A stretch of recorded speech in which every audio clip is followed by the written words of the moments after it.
Phil Dobson here, author of the Brain Book, founder of Brain Workshops. In this short video, I just want to help you switch off.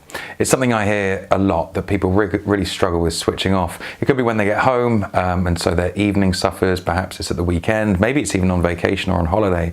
People find it very difficult to stop thinking about work or stop being preoccupied with work. So I just want to give you 3 tips that will hopefully help you switch off. Tip number 1 is to disconnect. Now this sounds probably pretty obvious, but it amazes me how many people are still checking their phone before they get out of bed in the morning, right? Or they're still on a device in the 60 minutes before they get back into bed.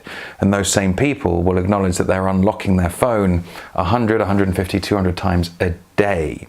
So if you think about that, then not being able to switch off is almost an inevitability. You're never giving your brain even a slight chance to do it, right? To switch off.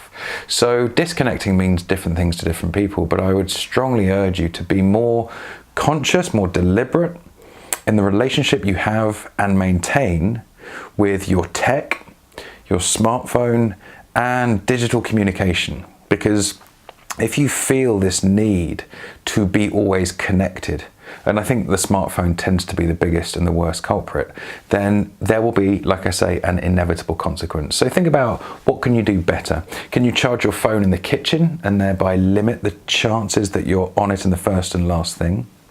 Can you go for walks with it left at home, left in the office? Can you designate one day of your weekend, perhaps, where you don't check your phone at all?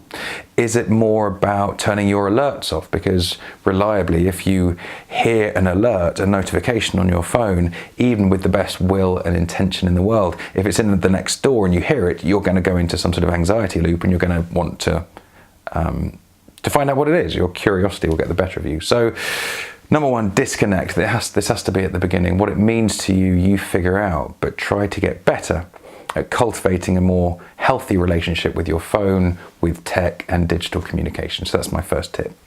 Tip number 2 is to do a weekly brain sweep. What this means is a simple exercise every 7 days. And all it really involves is getting a pen and paper or an app, it doesn't really matter, and just spending 5 or 10 minutes emptying any unattended tasks. For lots of people, this tends to be stuff they need to do at home, errands, admin. It could be something at home, it could be something with friends and family, it could be something to do with holidays or research or insurance. The point is, your brain responds better and is easier to operate when it's empty. And I mean that specifically, not in terms of some mindful emptying of the mind, but critically, lots of us seem to have this unhealthy tendency to carry lots of things around in our head. And it's those things I've mentioned, errands, to-dos, things that you need to get done at some point. And your brain is the single worst place for it. So not only will a mind full of stuff to do inhibit your focus at work and out of work, but it will have the flip side of that, which is you'll find it very hard to switch off. And it's only when you perhaps get into bed, your head hits the pillow and you suddenly have this flurry of stuff you've got to get done. So just preemptively empty that. Once a week, you do a brain sweep. So that's my second tip. My third tip to help you switch off is to perhaps turn it on its head and to think about, instead, how can you switch on to something that's immersive? What I mean specifically is you might be able to think of activities that you do. For someone, it might be going to a gig. For someone else, it might be, for me, it's writing music. It could be having really engaging conversations with your friends or your network. What they do is, if you're passionate about them, if you love doing them and you immerse in them, well, it kind of has an equivalence to switching off insofar as you're switching on to one thing, and therefore, in a way, your mind gets a break, much like switching off enables. I hope that kind of makes sense. So it's also, you do more of those things, the things that you love doing, it tends to improve your happiness as well, right? Your well-being, and in doing that is good for your sustainable high performance. So just reminders, perhaps, stuff that you probably know already, but if you do ever find it hard to switch off, when you get home, when you have a weekend, when you have a day off or a week off, think about it. To what degree have you, 1, disconnected? What's your relationship with connectivity, hyperconnectivity, and disconnectivity? If you do have a problem, that's probably your first place to start.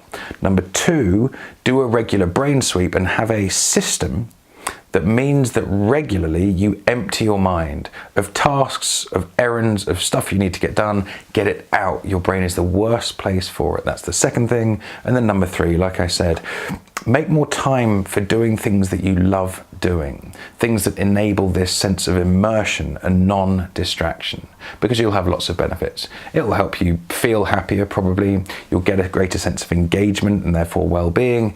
And just like I said, in a sort of flip side, a paradoxical way, it should also help you switch off as well.